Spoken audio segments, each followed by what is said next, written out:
Chers internautes et membres de Cannature.com, bonjour. Cette vidéo porte sur la deuxième journée du meeting de Cheltenham 2010. Il s'agit du mercredi 17 mars. Alors nous avons deux points particuliers.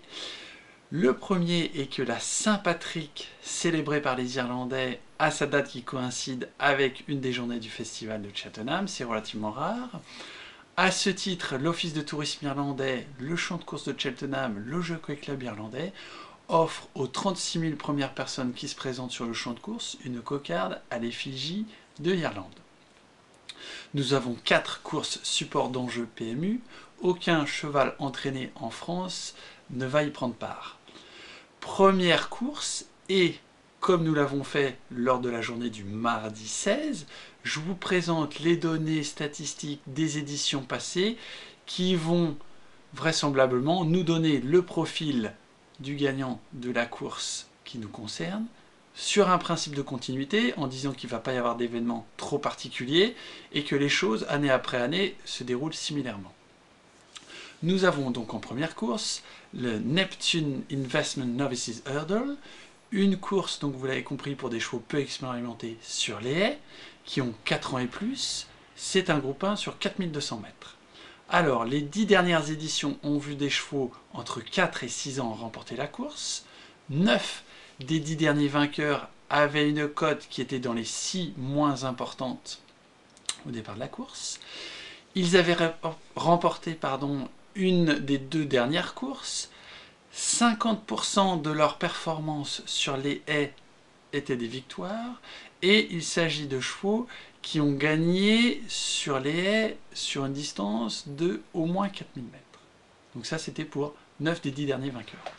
Alors nous avons en premier favori un cheval invaincu de 6 ans qui s'appelle Rite of Passage, qui est à la cote de 7 pour 2 dans le mode pari à l'avance, donc l'antéposte. Il s'agit d'un cheval entraîné par Dermot Welt, qui est basé au Curragh en Irlande, et qui serait bienvenu, puisque c'est une journée, encore une fois, dédiée aux Irlandais avec la Saint-Patrick. Nous avons à 15 pour 2, second favori, Finian Rainsbow. Ensuite, nous avons Peddler's Cross à 10 pour 1. Et ensuite, Quel Esprit à 12 pour 1. Quel Esprit est entraîné par Willie Mullins, qui a remporté avec d'autres chevaux cette même course en 2008, en 2009. Alors, pour la course suivante, le Sun Alliance Chase, une course sur le steeple, donc un groupe 1 pour chevaux de 5 ans et plus, sur 4910 mètres. Alors, les 10 derniers vainqueurs ont remporté leurs 2 dernières courses. Ils avaient couru au moins 3 fois sur le steeple. Il s'agit de chevaux qui n'avaient jamais couru sur le plat. Et 9 des 10 derniers vainqueurs avaient 7 ou 8 ans.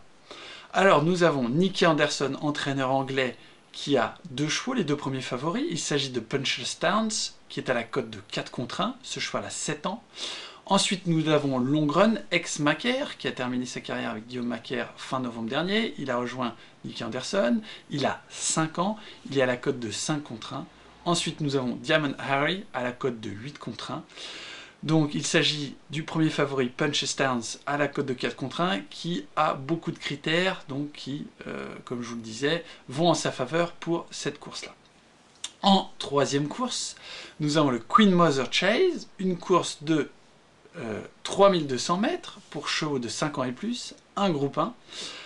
Alors, les 10 dernières éditions ont été remportées par des chevaux qui avaient au moins une victoire au compteur lors de la présente saison, qui avaient gagné au moins sur la distance de 3500 mètres, ensuite qui avaient au moins 4 courses lors de la présente saison, et 9 des 10 derniers vainqueurs étaient à la cote de maximum 5 contre 1. Alors à noter que Masterminded est à la cote de 5 pour 6, le premier favori. Il a 7 ans et surtout il s'est imposé lors des 2 dernières éditions. Donc sa victoire devrait, sauf accident, être une formalité. Ensuite nous avons Kalahani King qui est à la cote de 5 contre 1 et Twist Magic à la cote de 7 pour 1. C'est un cheval qui avait gagné déjà groupe 1 par le passé. Donc je reprends. Masterminded, entraîné par Paul Nichols, est premier favori à la cote de 5 pour 6. Alors, en dernière course, nous avons la Coral Cup. Il s'agit d'un handicap sur les haies pour chevaux de 80 et plus sur 4200 mètres. Les statistiques sont les suivantes. 8 des 10 derniers vainqueurs portaient maximum 70 kg. Ils avaient 6, 7 ou 8 ans. Et leur dernière performance était au moins 39 jours avant le meeting de Cheltenham, voire bien avant ces 39 jours. Alors, si gagnants de cette course lors des 10 dernières éditions avaient gagné leur dernière sortie. A noter aussi que 6 des 15 derniers gagnants étaient entraînés en Irlande. Alors, nous ne trouvons pas de chevaux qui aient 100% de ces caractéristiques qui devraient les amener à gagner cette course, donc ça reste très ouvert. Effectivement, c'est une course handicap qui est extrêmement visible, extrêmement jouée. Donc, nous avons le premier favori qui est à 12 contre 1. Il s'agit de Beshabar, qui est entraîné par Paul Nichols. Il a gagné ses 2 dernières sorties, il a 8 ans, et sa dernière sortie date du 20 février, donc bon, il se rapproche des données statistiques qui vont dans sa faveur, mais on n'est pas en plein dans le mille.